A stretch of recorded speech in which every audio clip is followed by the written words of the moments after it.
They say the river was once a god ancient, mighty, and always thirsty.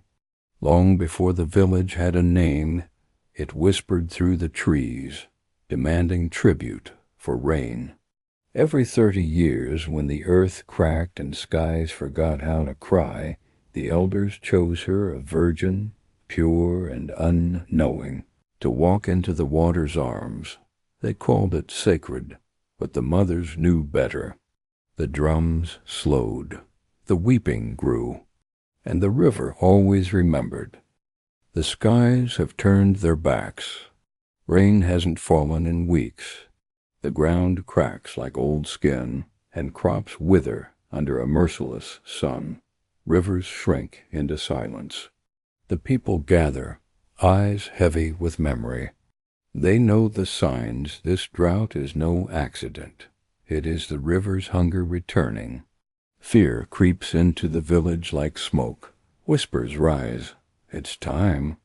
And though no one says her name yet, everyone knows what must come.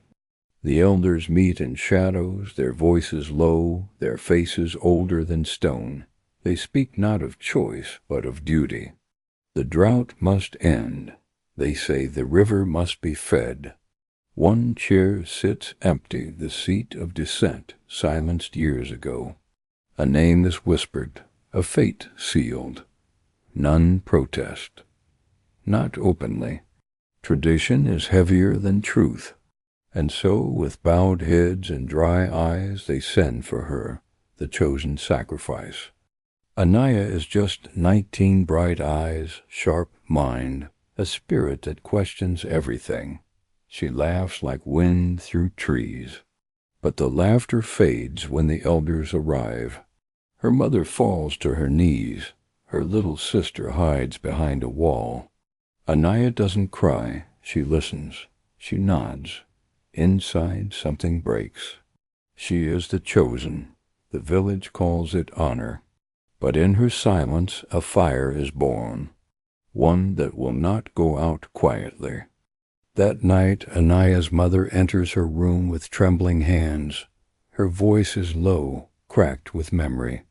I was once chosen too, she says, but I ran, and the river punished us. She reveals a scar hidden beneath her wrapper. If you run, it follows. If you obey, it devours. Anaya stares at her, stunned. The stories were true. The curse is real. And now she must choose. Follow fate or break it. Alone by the fire, Anaya stares at the river's direction. She won't be another silent offering. Not this time. Her mother's warning echoes in her mind, but so does her own rage. Why must the innocent pay? She stands, eyes burning, heart pounding. If death waits, let it meet her standing. She will not go quietly. Tomorrow she will face the river not as a bride, but as a voice, as a storm. As dawn breaks, Anaya walks alone to the river, its waters eerily still. The air hums thick with something ancient. She kneels, not in surrender, but defiance. The river begins to ripple, whispering her name in a voice no human should hear. Visions flash faces of past sacrifices, eyes wide with sorrow.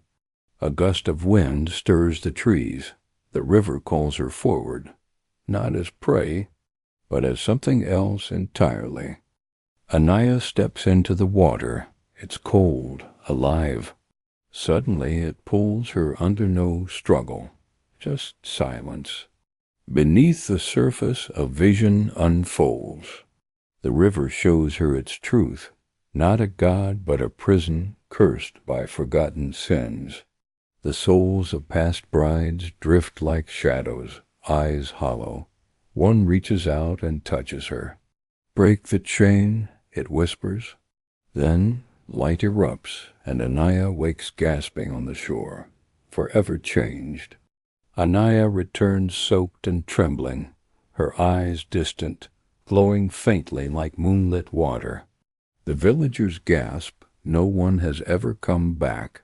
Her skin bears strange markings like river etchings, pulsing softly. She says nothing, but the air around her feels different charged. The elders stumble back, unsure if she is blessed or cursed. Children peek from doorways. The river did not take her, and that frightens them more than death. The council gathers, faces pale, eyes wide. Anaya's return was not part of the order. She carries the river's mark, one whispers. What if she brings its wrath? But they fear something more: exposure. If the curse is broken, their power crumbles. We must silence her, the chief mutters. Outside, the villagers stir, drawn to Anaya's presence. The river once obeyed the elders. Now it listens to her, and that terrifies them. Whispers turn to roars. Anaya stands tall, no longer a victim, but a voice. "No more daughters to the river," she cries. The villagers rally, torches in hand, hearts on fire. Mothers clutch their children. Fathers raise fists. The shrine trembles with every chant. The elders beg for order, but fear now sits in their chairs. The people have awoken. For the first time in centuries, the river isn't the only thing to fear.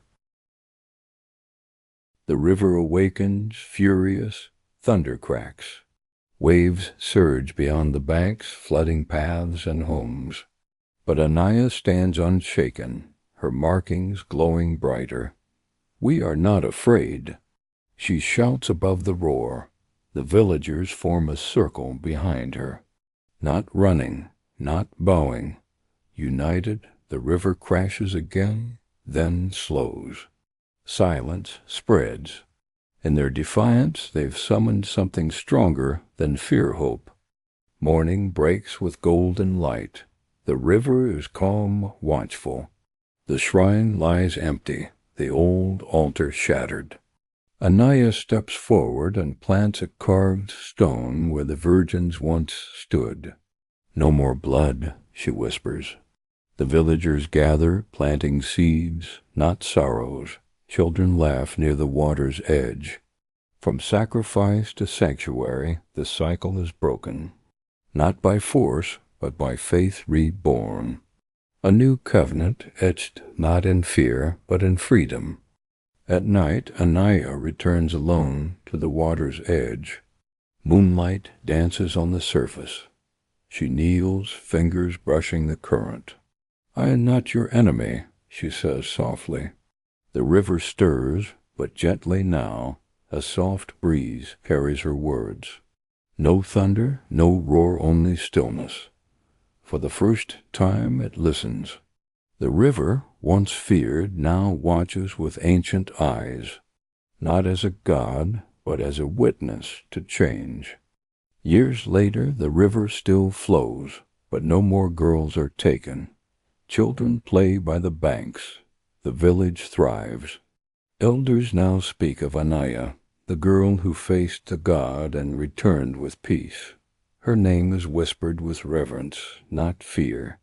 The river, once a devourer, became a silent guardian. A new legend rises not of sacrifice, but of courage. And though the river always remembers, now it remembers love. Even as peace settles, the river still whispers. At night, the elders hear it call not in anger, but in memory.